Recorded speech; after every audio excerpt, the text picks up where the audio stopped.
Welcome back to Belmont Bunch again, and today we're doing the Central Division preview. I'm very excited for this division. I think it's a very competitive division.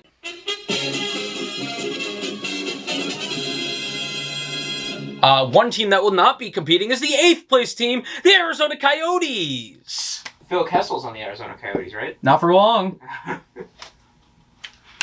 All right, so the Arizona Coyotes, a team who had a very good offseason, but it's funny because it was very good in terms of gaining draft capital for the future and very terrible for them being a good team right now, but that was the plan. So it's a team that had a great offseason, but still is just awful. The first line is still slotted in as like Schmaltz, Keller, and Kessel, but Kessel might even be traded by the time this video goes out, according to random Instagram pages. But also, yeah, it feels like he might get moved, and, the talent pool here is very low, and I feel very bad for Clayton Keller and Barrett Hayton. Hayton right now is listed on Daily Faceoff as the second-line center. Good luck, bud. He's got Lawson Krause and Christian Fischer, who did nothing offensively last year. Dmitry Yashkin, welcome back to the NHL, and Ryan Dzingel are flanking Johan Larsson. And the fourth line is Beagle, Eriksson, and Roussel. This team is not going to be good. It's going to be anemic offensively. And defensively, I mean, thank God Jacob Chikrin's there. I actually don't mind getting a flyer. Wow, that's a terrible pun by accident. I meant as in like a fantasy, we take a flyer on him, but it's a flyer, Shane Gostisbehere. I do like taking a chance on him. Not a crazy contract, could be worse. Ilya Lyubushkin, one of my favorite names in the league, pretty decent defensively. Anton Strawman, Victor Soderstrom, let's see something, bud, and Connor Timmins. So there's going to be a lot of growing there still. Whereas the forwards, it's a lot of really bad, past their prime guys. The defense has some guys that can grow into it or get back to where they were in Gostisbehere. Goaltending is terrible. Carter Hutton and Josef Koronar as your tandem is not good and is not NHL quality. So this team is going to be one of the worst teams, I think, of all time. So strong takes only. Now at 7, I guess a slight hot take here, I have the Chicago Blackhawks. So Chicago, I don't think they're going to be a bad team. They have some offensive firepower. We know this. Kubalik scored 30. I don't know last year, but a couple years ago. DeBrincat brings great offense. Tyler Johnson coming in. That's going to be interesting. I don't know what he actually still looks like he had something left in Tampa. It was more of a cap thing. Patrick Kane. Jonathan Toews, let's see what happens. A year off, it's going to take some time to get back into it. You've got Kurashev, you've got Hagel, Doc, Gaudette. So Dylan Strome, it always feels like he's on the outs there, even though I think he plays pretty well for them. And Ryan Carpenter, and they bring in Jujhar Khaira.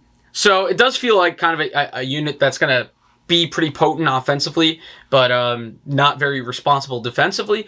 On defense, I like Jake McCabe as an underrated acquisition.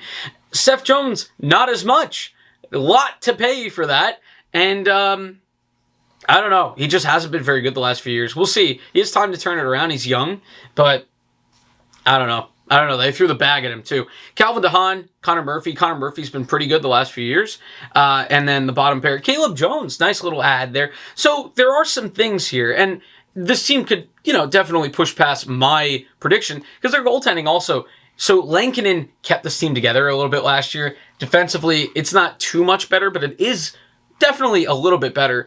And now with Fleury coming in, maybe they could hold off. Maybe they could compete. This is a good division, so 6th place in this division, you could still be a pretty decent team. And Chicago still light years ahead of Arizona. But yeah, I think maybe just the defense worries me still. But we're getting there. McCabe and Murphy I like, and Caleb Jones, and the other 3 we'll have to see. At number 6, 6th place in this division, we have the Nashville Predators. I just got their jersey recently at the NHL store in New York City. Look how cool it is. Interesting team where down the middle, Johansson and Duchesne, it just doesn't feel like there's a lot of upside there anymore. A lot of money for a couple guys who are good but like at what cost? A lot. Philip Forsberg coming back and playing a full season would be very helpful. And Eli Tovinen had a great run last year. Very excited to see what he can do again. They bring back Mikael Granlund. We'll see how that goes. He's just been okay for them the last few years. Cody Glass comes in. Has not had a great time starting off so far, so we'll see. Maybe playing... I would hope... Daily Faceoff has him as 2C, but I don't think that's going to happen. Cunnin, some upside there. The bottom... You got Sissons, Trennan. Trennan showed some good stuff last year as well, some upside offensively. Philip Tomasino, a guy that I wanted the Islanders to draft, could be breaking into the lineup. So there is some punch here offensively. And on defense, I still trust the structure. Yossi and Ekholm are still excellent. You've got Fabro. He's still got stuff to learn, but I think he'll get there with the help of these, having either Yossi or Ekholm as his partner. And then Philip Myers comes in. Myers is decent. Probably a little bit of a downgrade there after losing Ryan Ellis. Definitely a downgrade there, but we'll see. He's got some upside as a young guy. Carrier and Borowiecki. Borowiecki, interesting just in terms of he'll punch you in the face. The goaltending. They brought in David Rittich, so we'll see how that goes. UC Saros was excellent last year. Really excited to see what he can do. Full-time starter again this year. And Rittich, decent backup. So we're not going to run Saros into the ground, hopefully. And just feels like a team that's just stuck in neutral. And unless they can get rid of those anchor contracts down the middle, kind of cemented into 6 or 7. So at 5th, and with a wild card spot, I should probably star that. We've got a wild card spot for, I'll put it up there too while we're at it, the Winnipeg Jets. A lot of offensive firepower. First line, Connor, Scheifele, Wheeler. Magnifique. Dubois could be due. I think he's due for a huge bounce back. He's a good player. It's time. He's got good line mates. Ehlers, maybe Vesalainen gets his way up there. He showed some stuff last year near the end of the year. Andrew Kopp, I like, and Adam Lowry as glue guys that can add a little bit of offense. Paul Stastny comes back. Still got something there, I think. And Nash, Todinato, and Harkins, we'll see. Nate Schmidt comes in. I've been a big Nate Schmidt fan, so I think this might be a better opportunity for him than last year. Brendan Dillon comes in. So the defense, they've shown, that they're willing to improve it. Tucker Poolman goes out for the amount of money that he was lost for. That's fine. They don't lose Dylan DeMello in the expansion draft. That's excellent. Neil Pionk has been a great power play guy. Blocks a decent amount of shots too. So I think this blue line could get better. Morrissey, I don't know. Morrissey doesn't feel like a 1. So hopefully Schmidt can help him out there. But yeah, very excited there. The power play should be excellent for this team. Connor Hellebuyck as the starter. A little bit worried about the backup goalie position. Eric Comrie has to show something this year with Laurent Brossoit going out to Vegas. That'll be a point of emphasis so that Hellebuyck doesn't get overworked. And I think Hellebuyck is probably going to have to start a lot, especially where I have them just barely getting in. But I think Winnipeg has a lot of talent, has improved the blue line.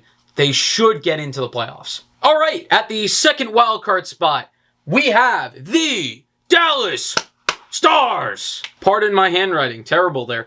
So Jason Robertson, we'll start with him. Young guy, showed a lot last year. Very excited for him to get a better opportunity. You've got Rupe Hintz, who's been very good down the middle, and Joe Pavelski, who's still doing things, including scoring with his face. Yoel Kiviranta, obviously the star of Game 7 against Vegas a couple years ago. We'll see what he can do with Tyler Seguin and Alexander Radulov.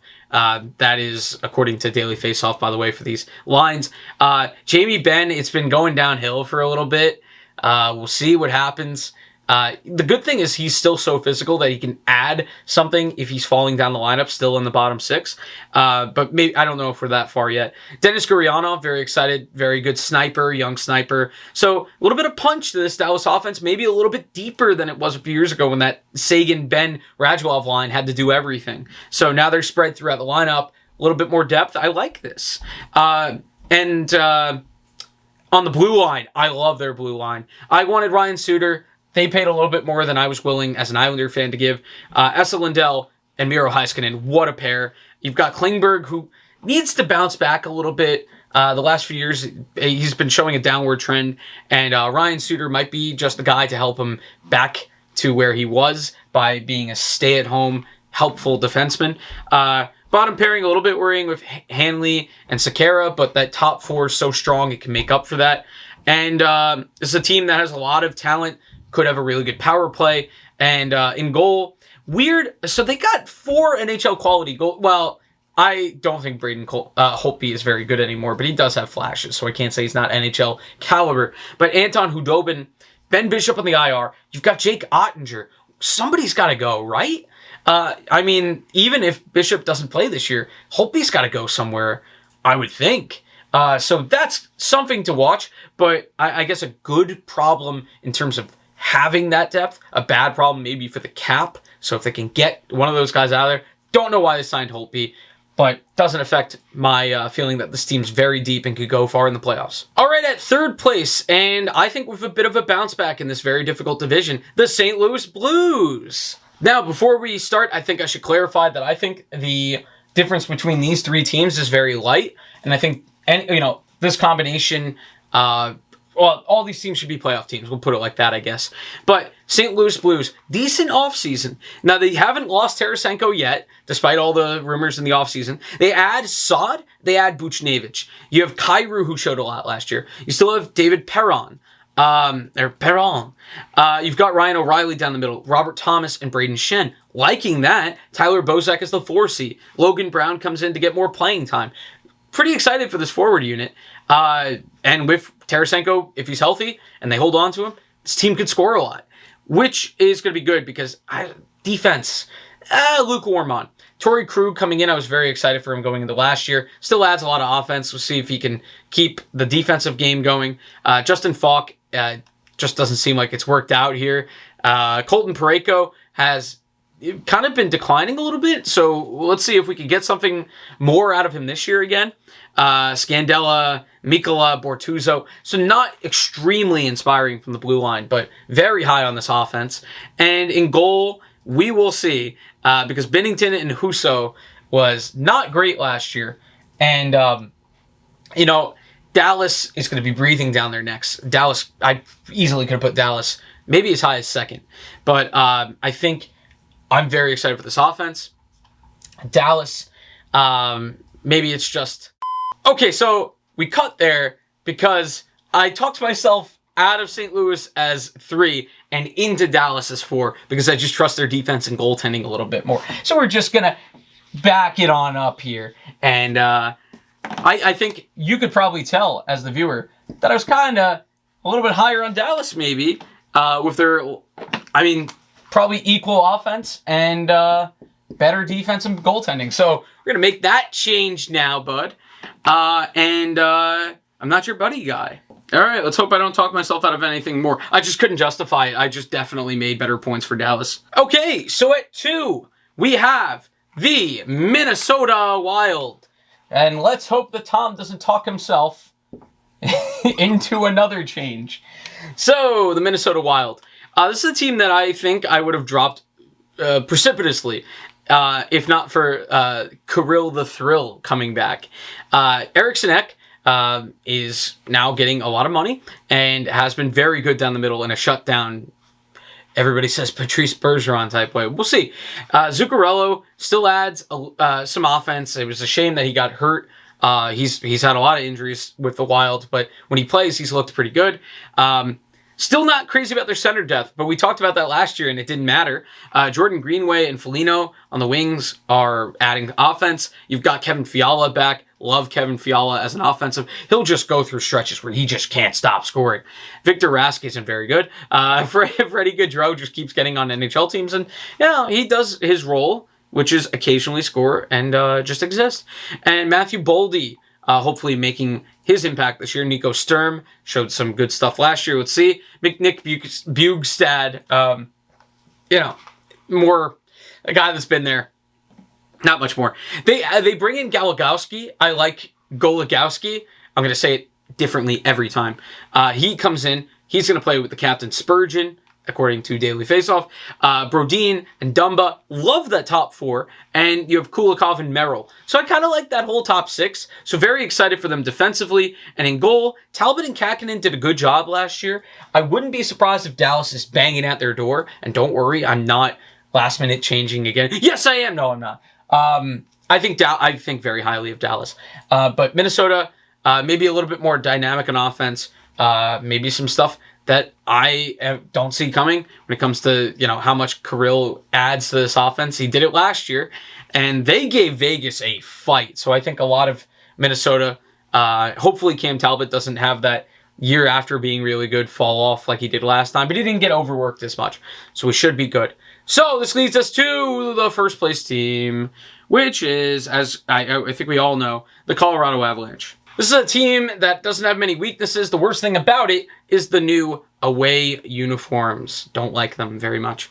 Top line, they retain Landeskog, damn you, and McKinnon and Rantanen, one of the best lines in hockey.